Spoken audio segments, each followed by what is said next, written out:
your podcast and YouTube blog covering the German startup scene with news, interviews, and live events. Hello and welcome everybody. This is Joe from Startuprad.io, your startup podcast and YouTube blog from Germany, as well as the world's first internet radio station dedicated to startups and tech companies. I'd like to welcome you back to another episode of our Entrepreneur Tools, where we talk to entrepreneurs and service providers about problems entrepreneurs are facing and how we can solve them. As you may have seen from the headline already, we are talking today about how to build a tech team, especially the headhunting and the personality part. Therefore, I'd like to welcome back Tim. Hey, how you doing? Hey, I'm good, thanks, Joe. And yourself? I'm doing great, thank you. It's a lot of work as always if you want to be an entrepreneur, but I'm happy to do that, and I love the flexibility. Talk about entrepreneurship. We may tell the people that down here in the show notes there's a link to your last interview where we talked about headhunting, building up teams, how to headhunt, what to look for, yada yada yada, all the stuff. Go down here in the show notes and there you'll find something. Plus, now this time we are talking about how to build a tech team best from scratch. So the optimal idea every entrepreneur has in mind. Well, I have an idea. I'll make a PowerPoint out of that. I'll raise 10 million with that, and then I come to you and we build a tech team. That's how it works, right? Yeah, it's that simple. Yeah. Okay, so we are talking about building a tech team. Doesn't necessarily mean an on-location tech team, but a tech team that has to work together. And I do believe since you're the headhunter, you're more focused on the people and less on the technical skills. They have to have them, but that's something you cannot prove like in that. That is something the CTO or the founder would need to prove. So what is the kind of level, what are the kind of blueprint you would need in order to really start headhunting? For example, a entrepreneur approaches you and says, hey, you know what, I'm short of a CTO, can you help me? Mm-hmm.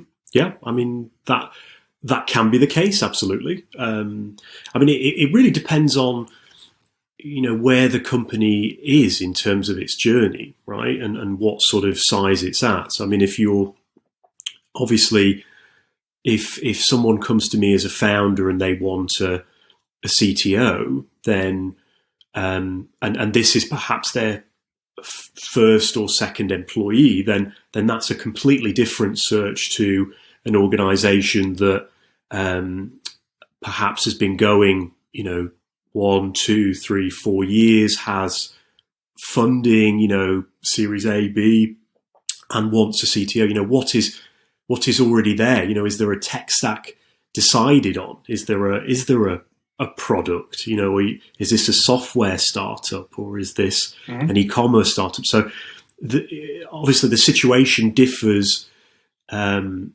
in terms of how I would approach it in depending on the situation of the startup. Could you give us 1 or 2 examples? Let's say classical case, e-commerce startup and something really deep tech working with AI.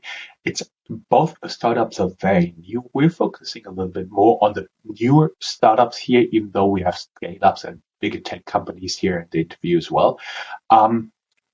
Because I do believe that's something entrepreneur needs to think about, need to worry about, because your first few hires, they are very important for the success of your company, and therefore you should really think it through. So how would you approach, let's say, a team of 2 or 3 founders and they're looking for a CTO?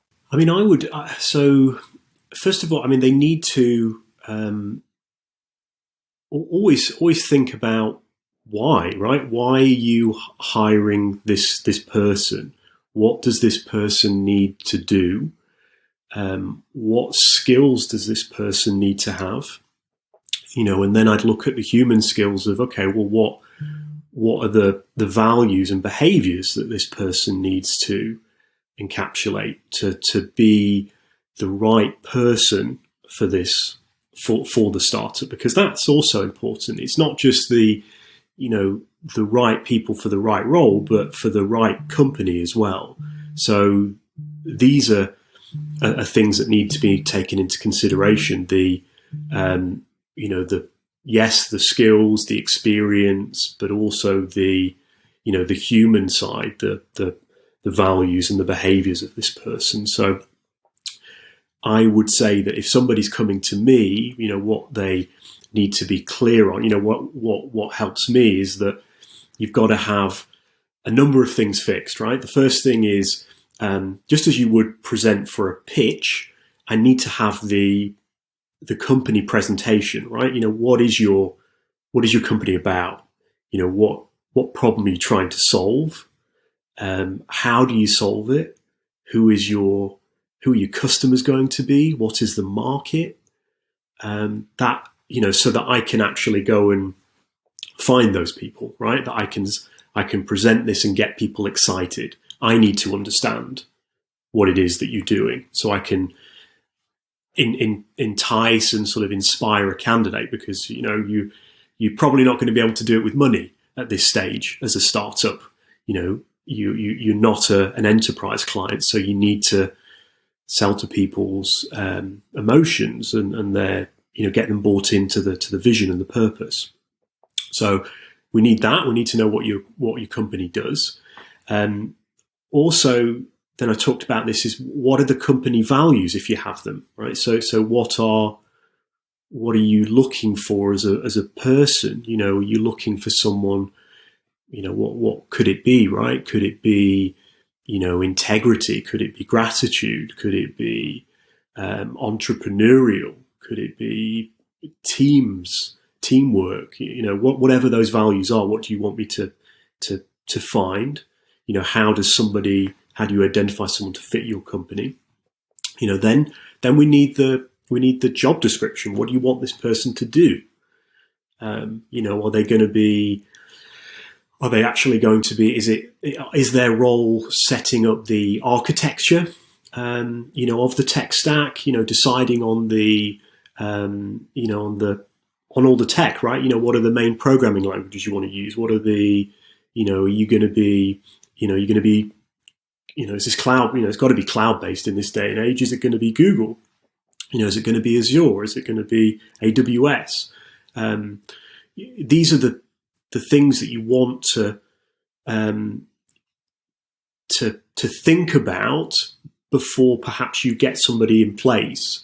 Because there's going to be pros and cons to each one. So, those are things that you need to consider. Is this person are they also going to be hands-on? They probably should be at this stage. If you're just hiring this is your first kind of candidate. You don't want someone that just wants to design and an architect, right? You need someone who's going to roll their sleeves up and actually get their hands dirty and write some code, right? Because they have to be able to do more than PowerPoint. Exactly, right? And then you also want this person probably to lead and to develop and coach people, because you probably haven't got the money to hire star players at the moment, right? You're probably going to have to do it with young, hungry, enthusiastic junior candidates, right? Not all, but some, to get people kind of utilize that manpower and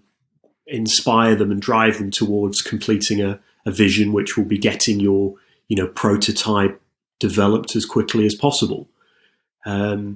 So those are all things you've got to take into consideration. With regards to the tech skills. And then I've said, what about the what about the financial compensation? What are you paying this person, right? What is in your budget? Are you going to do it purely through salary? Are you going to do it through equity? What does that look like? And are you going to do it sort of bonus, related, milestone related? Okay, reach A and you receive the X, right? These are all ways of doing it. The other thing I think is, have you got an employment contract, right? This person's going to be an employee. So have you got one? Is it good? Has it been checked by someone? Because this is a classic mistake that, startups kind of get. They're going through the process of hiring people, and then they get to the offer stage. They send an offer to a candidate, and the candidate rejects because they look at the contract and they think, my God, this is not compliant, and there are things in here that shouldn't be in here, and then it's kind of difficult to move back, to go back from there. So it's important to get things like that fixed up front, so that you're not kind of then trying to swim against the tide and sort of reverse the situation when the bad taste is already there. Let me quickly get an idea of like a little wrap up for our audience, what we talked so far about. My understanding is, first you need to understand the company, the values of the company, the pitch deck, and their kind of get a fit for the CTO in terms of environment. You need to know the technical skills they need to provide, and the incentive structure they are going to put in place. Do you talk to them about the incentive structure? What is market conform? What is not? Exactly. Yes, I would. So this would be what I want to have at the beginning, right? So I usually, what I in the solution that I set up and offer to my clients, I get them to provide this information up front. So these are things that you need to think about before we have the first conversation. Okay. And then, then we'll set up an alignment call. So this is where I'll consult the client and find out from them, okay, so what is there? What are they looking for, right? Is this feasible, or is this a unicorn? Is the salary in line with market expectations for someone of this caliber or not? How is their employment contract? Are there things in there that I think are shocking and need rewritten? So, yeah, this all comes through in a... For the shocking content, I would be interested, what is stupid stuff you've seen in employment contract, something like you're not permitted to wear cowboy hats in the office or something like that? Yeah, I mean, things like, unreasonable notice periods, things that are, I've seen this done, I've seen things that...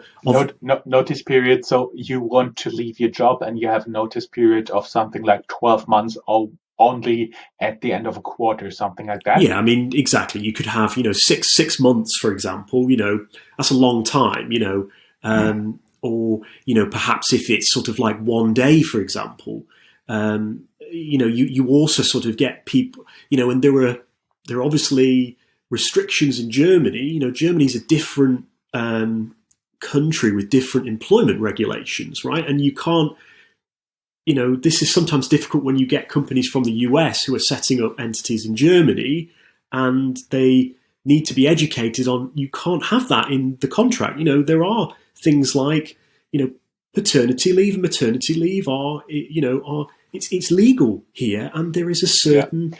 And you have a minimum amount of vacation days, 20 something. I know in the US it's quite common to have just like 10 PTO. And in Germany, when you're sick, you're sick. If you're sick on vacation, you can even get your vacation days back. So it's completely different. And I totally get if there's somebody coming over from the US, that's everything I have to offer them. Oh, dang it. Exactly. So there are... there are things that are, need to be understood and put into the contract here, and that is also, a service that I would provide to a client. What is the most frequent complaint you're getting from like US-based companies when you educate them on the German employment laws? Because a lot of it is enshrined in some laws, but a lot of it is also by judges. So it's always difficult, and there are different ruling on different things. But basically, there is like a big fundament where you can build on, and that's what we talked about, like legal requirements, minimum days of vacation, maximum work hours, mandatory maternity leave, yada, yada, yada. That's all the things an employer cannot get around in Germany. But what is like the number one complaint from foreign companies? I think holidays is one that's quite common, right? I mean, in the US, you don't get as many. There aren't as many, mandatory, holidays that are given to employees, and so it's sometimes difficult to explain to clients coming from the US who want to set up in Germany about the number of holidays that employees get here. I just found a list here, and it says that on average in the state of Baden-Württemberg, many people would know, for example, for Stuttgart, the headquarter of companies like Porsche, Mercedes, and something like this. On average, employees get 28.8, as I said, it's an average, so 29 days of vacation. And in total, with the public holidays, they're gone for almost 41 days within a year. Yeah. And then, then there are things like sick days as well, right? There are probably an average in Germany, 10 sick days per year. So then you're looking at, what's that? Now we're looking at 50 days out of 250 working days. So that's... Oh, I'm not familiar with the regulations in other countries, but basically here in Germany, the parents can get sick leave on their child. So basically, if the child is sick, the mom gets a paid day off to take care of her kids, children, however you want to call it. Also, fathers can do this, and there's an upper limit to that, but that's also legal. Exactly. Yeah. So look, there are differences, and I think the US is more of a hire and fire culture, right? And that's possible to do. So there are stronger, definitely workers' rights here in Germany. And we may just add that it's very, very difficult to get rid of an employee if the employee doesn't want that. It's usually involving either long trials in front of employment courts, Arbeitsgerichte, or very high payment. That's usually the case. But now we got this out of the way and shown how awesome it is to be employed in Germany. And I lost all of that since I'm venturing out for myself. So I don't have even a single paid day off. Don't worry, guys. You're not alone. That's the life of an entrepreneur. We got the CTO. We got him or her or X, how do you call it? Him, her, hired. And or non-binary person. And then what's next? How do you then help the startup to build further up the company? Because I would assume a CTO, he knows some coders, he knows some engineers, he knows some people. And is this usually a way the first one or two employees get onboarded, or is it something that then the entrepreneur said, no, we actually don't want that. We take people from wherever and just throw together a team? It can be, absolutely. I mean, to be honest with you, I think especially in the early days, there will generally be a lot of hiring that's done from their own network, right? So even with the CTO, it could very well be that the CTO is actually a friend of the founders, right? They've probably they've come from industry, so they'll generally know somebody that is tech minded, right? And I see this a lot, actually, that there's a number of startups that kind of they pick their sort of founding team based on the strengths of those people. So there might be somebody that is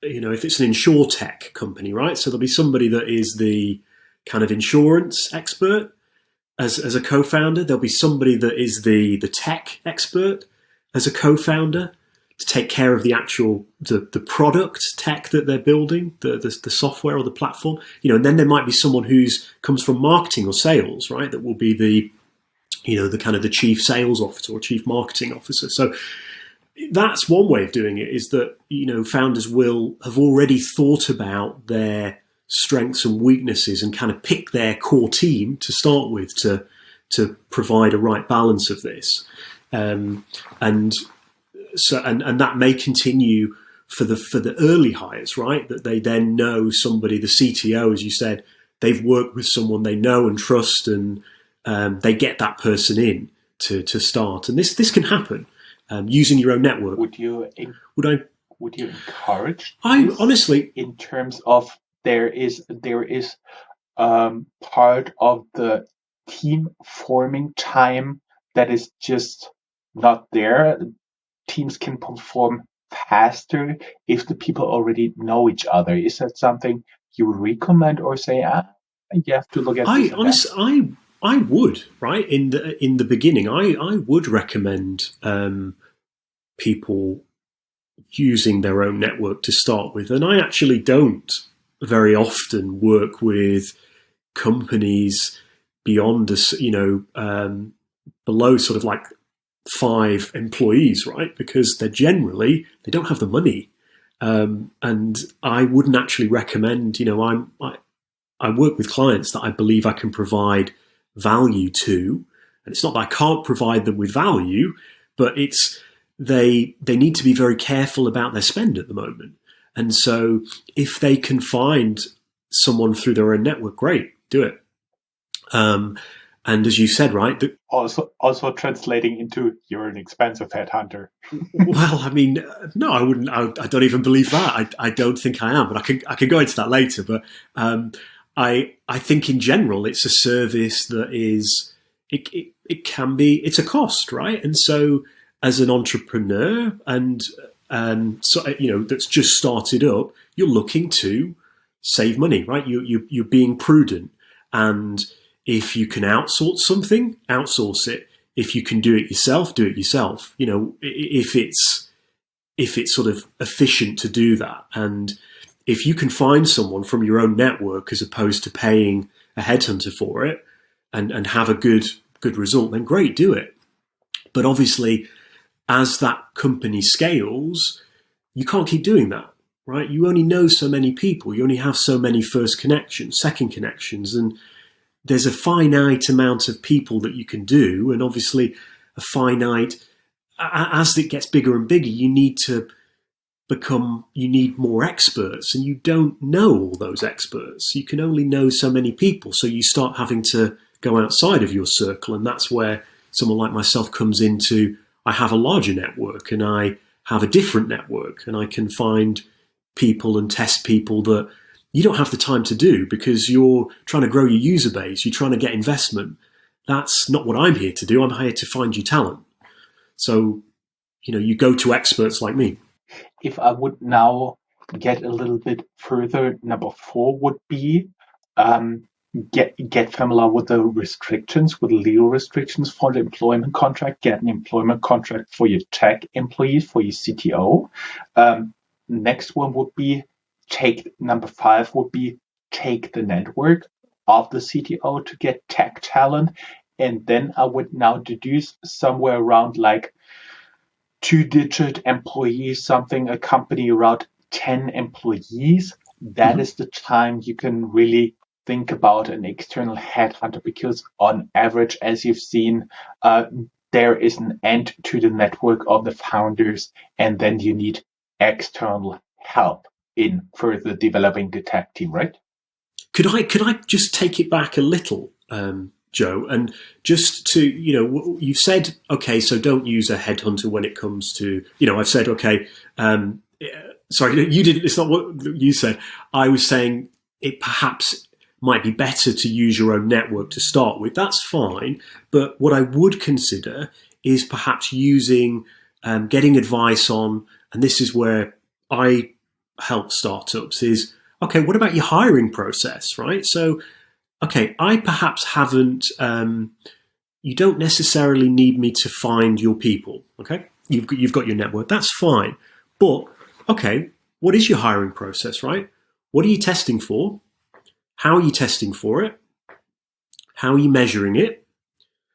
What about your recruitment process, right? How are you reducing unconscious bias? Do you know what unconscious bias is? How are you these are all things that I can help you with. And that's Sorry. And that was exactly the point I was going at, because if your company scales to like a certain degree, my personal experience is something like if I had a team of 10, 15 people, I would approximately know what they're doing. But after that, you need to process also to get new employees on board, as you said, recruiting. But also what's very important, what many startups forget, is the onboarding. How do you get people in the team? How do you show them their duties?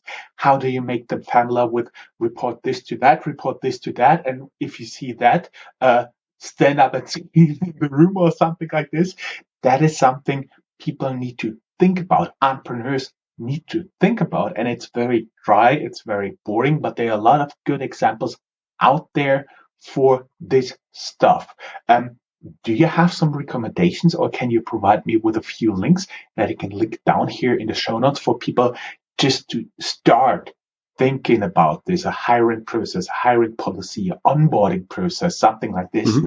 Sure. Yeah. I mean, so this is what I designed. I designed for this purpose. So I designed a plug and play hiring solution that would help startups design a fair, a consistent, robust hiring process of checking candidates on their using data and values in the hiring process, right? So you want to hire a front end developer with JavaScript and React. Okay, well, how are you going to go about that? So how are you going to test for those technical skills? Do you have your own technical tests, or do you need to use a platform for those technical tests? How are you going to, okay, so you've got your values. How do you check for those values? You don't just ask, are you entrepreneurial, yes or no? Where's the evidence? How are you going to do that? How are you going to record it? What about, how are you going to reduce biases? A lot of people, and I've done this myself, is the kind of the affinity bias, looking for the mini-me's, right? We sort of hire people that are like us, and it doesn't necessarily, and it's often not the case, that they're not the best people for the role. They're just people that we like the most. So how are you going to reduce all these things? And that's why, I designed this process to give people a framework so that they don't have to think about how to design this process. I can give it to them, and then we can put candidates through it. And there's also things that they can do themselves. There's lots of different testing platforms they could use themselves. There's lots of sort of help on questioning. Or they can they can reach out to me. I'm happy to provide like free. I've designed a values scorecard that I give to clients for free, that they can just type in their values in there and give them some prompts as to open questions to test, and they can go and do it. Because that will help them get people who are a better match to their values, and therefore more likely to stay longer and add value to the client. Totally. And for the onboarding, we're looking for something, but that's also something a company, an entrepreneur would need to think about extensively, because the better the onboarding, the faster an employee can perform. It's really crucial. It sounds like, I show them the desk, I give them some work, and then they'll start. It usually doesn't work like that.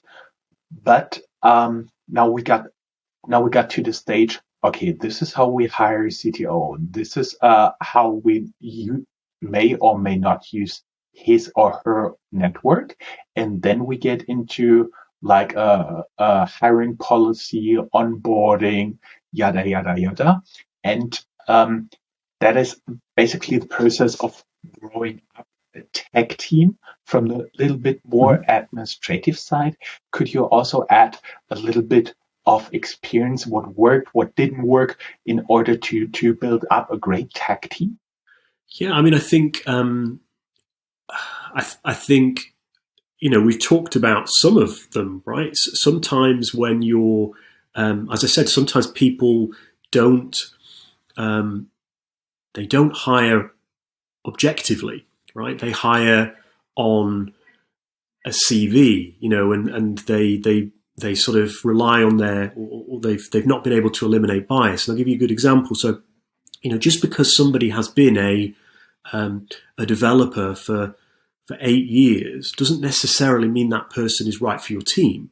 I'm sure that that person can code, okay? But if they are not if they're not a team player, if they're disruptive, if they're, perhaps, negative or sort of, not bought into the company vision, that can have a sapping effect, right? Yes. Plus, I've personally experienced in whatever type of job is out there, there are people who are basically leading their teams, their company. Everything has to go through my desk. I have to see everything. And that is not how you can manage, right, a really high performing tech team. And it also has the side effect that this person who is in the center of everything, he or she is crucial, and they're also the bottleneck. So that is something I'm always looking for not to get done. Basically, I try to split these duties as much as possible, break them down onto team leader level or even lower. And that also, this breaking down of tasks, this as few as possible reviews, but as good as possible reviews. That is also something people need to have the skill for. It's something you can partially learn, but partially it's just the personality of people, how they work. Yeah, exactly. Are they and that's the challenge. That is one of the challenges, right? If you've worked in a large organization, in a corporate, and you've used to sort of lots of different tasks being done by lots of different people, then you're going to find it very difficult, and a lot of people do, coming into a startup where you're sort of having to play more than one role, and you need to be proactive and show initiative and sort of wear lots of different hats, because it just needs doing, right? And it sometimes you've just got to pick that up and not wait for somebody else to do it. Speaking about that, what is your experience? Does it work pretty well if you have employees coming from a corporate to startup, or is it better for an early middle stage startup to actually look for people who are already at startups? Yeah, that's a good question. I mean, I think it depends. I don't want to sort of there are success stories for both scenarios, and there's failures for both scenarios. It really does depend on the person and what their mindset is. There are people that have worked in corporates, and I know I have, right, where you kind of feel limited, right, and you're sort of boxed in, and you like to have range and depth and do lots of different things, and so you thrive in a startup because you love the adventure and the challenge and the variety of that. Or there's other people that drown in it because it's too much and they don't know where to start, and they want to be specialized and don't want to look left or right on something and feel overwhelmed. So it depends on the candidate, and you've got to dig deep into that in the interview process. Asking them about their, checking, competencies of perhaps, where they've been proactive, where they've gone outside of their comfort zone, and giving you examples to give you the confidence as an employer that, okay, so they haven't had that experience, but they could thrive in it. Whereas somebody that's worked in startups, they know how it works, right? That they understand what is expected of them. So there's not as much of a risk, but sometimes you need to take the risk, right? Because the talent's worth it. And how do you work in a startup if you've never, you never worked in a startup before, right? You've got to. Everybody has to have a first time sometime. Any famous last words, last recommendations, like insider tips, how to really get well-performing teams together. And don't get me wrong, I know a very important part is the boss. I've heard frequently that people are coming for a salary and leaving due to bad boss. Yeah. I mean, that can often be the case, right? But boss is one thing, but I remember somebody saying to me once about, okay, yes, it's not just about your boss. You've got to manage up, and it's also on you to influence and shape that environment. And have you presented feedback to your boss? Have you told them about the impact that first of all, are they aware? Are they aware of the impact that their words are having on you and other people? And make it observational, right? Don't just make it emotional. Where are the facts? Have you presented the data to them that on this day or on this occasion, this was said and this was the reaction or the outcome, so that they have an opportunity to see it? Because, some people they're just not aware, and their perception and their reality is very different from, your perception and your reality. We don't all think the same. So address it rather than, suffer in silence, because at least with addressing it, you have a chance of making it better. If you just suffer in silence, it's never going to change. There are actually pretty good words, and actually people who are suffering in silence, they are much more open to be approached by headhunters like you. That's true. Yeah, they are. But what I would say is that if they're not, they also need to be accountable for how they conduct themselves in the next company, because the same thing could be a serial problem for you if you don't speak your mind, and if you don't manage up and provide feedback to your bosses. Then when they do something wrong, they may not be aware, and you may get unhappy, and you may end up leaving again. And then it's going to be I think we all need to be accountable for our part in a situation. Well, actually, there's nothing I have to add here. We'll try to wrap up the points you've made. I think you made a lot of very good points down here in the show notes, and you'll provide us with some links for further reading, because in like 30 minutes, 35 minutes, you cannot really build up a good tech team, but we just wanted to get you started on thinking how to do that. This is the start of a journey, and it most likely will never end, but you have to get started at one point. In China, let's say even a 10,000 li long journey starts with a small step, and that was your first one towards a high-performing tech team. Tim, thank you very much. It was a pleasure having you as a guest. And everybody who'd like to learn more, go down here in the show notes. As always, there will be Tim's LinkedIn profile, and of course, all the links we've promised, depending on where you're listening to this or watching this. Maybe the links don't work. Just go to Startuprad.io/blog and look for our interview here. Tim, thank you very much. I enjoyed again very much having you as guest here. Thank you. Thanks for having me. Yeah. Totally my pleasure. Have a good day. Bye-bye. Take care. Bye. That's all, folks.